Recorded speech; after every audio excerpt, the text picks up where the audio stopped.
రమ్మని చెప్పిన ఎస్డిఆర్ఎఫ్ వాళ్ళు కానీ fisheries department boats with fishermen కానీ వీళ్ళంతా కూడా రేపు మధ్యాహ్నం మనకి రిపోర్ట్ చేయడం జరుగుతుంది. భక్తులకి ఎటువంటి ఆటంకాలు వాళ్ళకి వాళ్ళ భద్రత దృష్ట్యా వాళ్ళని మేము రమ్మని చెప్పడం జరిగింది. అట్లాగే మెడికల్ అండ్ ఫైర్ డిపార్ట్మెంట్ కూడా వాళ్ళు కూడా రేపు మార్నింగ్ వచ్చి మొత్తం రిపోర్ట్ చేయడం జరుగుతుంది. ఎవరికైతే డ్యూటీలు ఇంట్రెస్ట్ చేసామో వాళ్ళందరూ కూడా రేపటి నుంచి 27 వరకు ఈ 3 రోజులు కూడా వాళ్ళ వాళ్ళ డ్యూటీల్ని సక్రమంగా చేసుకుంటారు.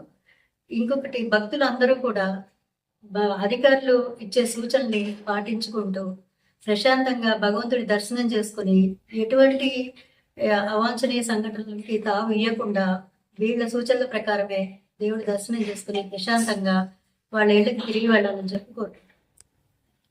వీళ్ళ బట్టలు స్నానాల గదులకు కానీ వాష్రూమ్స్ కానీ ఈ చలవ పందిళ్ళు కానీ ఇట్లాంటివన్నీ స్ట్రక్చర్స్ ఏవైతే ఉన్నాయో మ్యాక్సిమం అయిపోయినాయి. ఈ కరెంట్ ఇది కూడా కనెక్షన్ ఇవ్వడం జరుగుతుంది. లైటింగ్ కూడా ఏర్పాటు చేశారు. ఎండోమెంట్ వాళ్ళ టెంపుల్ దగ్గర కూడా వాళ్ళు మొత్తం కంప్లీట్ చేసుకున్నారు. క్యూ లైన్లో బ్యారికేడింగ్ కూడా మొత్తం అక్కడ ఏర్పాటు చేయడం జరిగింది టెంపుల్లో కూడా. ఇప్పుడు అది కూడా వెళ్ళి మేము చూసి వచ్చాము. ఈ పోలీసు వారు కూడా వాళ్ళకి సంబంధించిన ఇష్యూస్ డిఎస్పీ గారు చెప్తారు. ఇప్పుడు